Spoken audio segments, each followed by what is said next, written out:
Hello everyone, సజ్జ దోశ చేయబోతున్నాను. చాలా క్రిస్పీగా ఉంటుంది.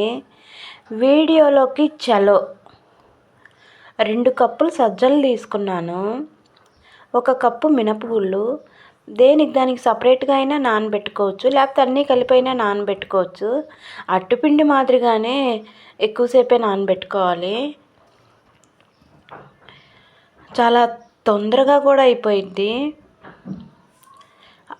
అట్టుపిండి మాదిరిగానే వేసుకోవాలి. మిక్సీలో కానీ గ్రైండర్లో కానీ. నేను మరుసటి రోజు చూపిస్తున్నాను. రూమ్ టెంపరేచర్లోనే పెట్టుకోవాలి, ఫ్రిడ్జ్లో కూడా పెట్టుకోలేదు నేను. బాగా పొంగింది.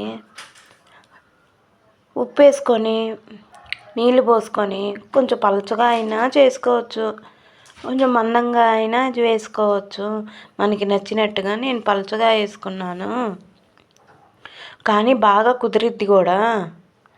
వచ్చిద్ది రాదన్న ఆలోచన ఉండదు, తొందరగా అయిపోతే బాగా కుదిరిద్ది కూడా.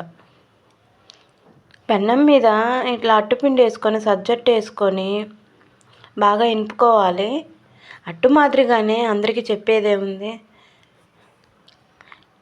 నా వీడియోస్ మీకు నచ్చుతున్నాయా? నచ్చితేనే సబ్స్క్రైబ్ చేసుకోండి. వీడియోస్ చూస్తున్నారు కానీ సబ్స్క్రైబ్ చేసుకోవట్లేదు. ఈ వీడియో చూసేలోపు లైక్ చేయండి. ఇదిగోండి, ఇటు చుట్టుపక్కలంతా బాగా కాలింది, కానీ రోస్ట్గా కూడా ఉంటుంది. దీంట్లోకి టమోటా చట్నీ అయినా చేసుకోవచ్చు, పల్లీ చట్నీ అయినా చేసుకోవచ్చు. దీనివల్ల చాలా ప్రయోజనాలు కూడా ఉంటాయి. మామూలు దోశ కంటే ఈ దోశ సూపర్గా ఉంటుంది. Thanks for watching.